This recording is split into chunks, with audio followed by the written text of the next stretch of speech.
وزیر اعلیٰ بلوچستان میر سرفراز بگٹی کی زیر صدارت صوبائی ایکشن پلان پر عمل درآمد سے متعلق جائزہ اجلاس منعقد ہوا۔ اجلاس میں چیف سیکریٹری بلوچستان شکیل قادر خان اور تمام محکموں کے سیکریٹریز نے شرکت کی۔ اس موقع پر محکمہ داخلہ و قبائلی امور نے صوبائی ایکشن پلان پر بریفنگ دی کہ ریاست مخالف سرگرمیوں میں ملوث سرکاری ملازمین کے خلاف کارروائی کا آغاز کر دیا گیا ہے، جبکہ ریاست مخالف سرگرمیوں میں معاونت پر مختلف بس کمپنیوں کی 11 بسوں کے روٹ پرمٹ منسوخ اور پابندی عائد کر دی گئی ہے۔ وزیر اعلیٰ بلوچستان نے صوبے میں تعلیم کے حوالے سے کہا کہ بلوچستان کی تاریخ میں پہلی بار 2 ماہ کے مختصر عرصے میں 1436 بند اسکول کھل گئے ہیں، جبکہ محکمہ تعلیم کے حکام نے بریفنگ دی کہ 7908 کانٹریکٹ اساتذہ کے تعیناتی آرڈرز جاری ہو گئے ہیں اور مزید 3500 اساتذہ کے تقرری آرڈرز جلد جاری کر دیے جائیں گے۔ وزیر اعلیٰ بلوچستان نے صوبائی ایکشن پلان کو مربوط و مؤثر بنانے کا حکم دیا۔ ان کا کہنا تھا کہ بحالی امن کے لیے صوبائی ایکشن پلان پر مکمل عمل درآمد ناگزیر اور فوری اقدامات کی ضرورت ہے۔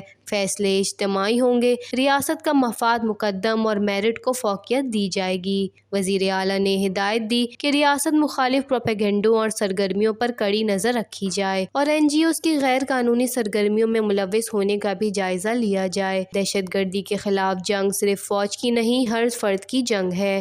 سرفراز بگٹی نے اجلاس سے خطاب کرتے ہوئے مزید کہا کہ اسٹیک ہولڈرز کی مشاورت سے جامع قوانین لانے ہوں گے۔ سوشل میڈیا اور AI کے دور میں ہمیں سچائی پر مبنی حقائق عوام کے سامنے لانے ہیں، مقبول بیانیہ نہیں، ہمیں سچ اور حقیقت کو دیکھنا ہوگا۔ وش نیوز، کوئٹہ، بلوچستان۔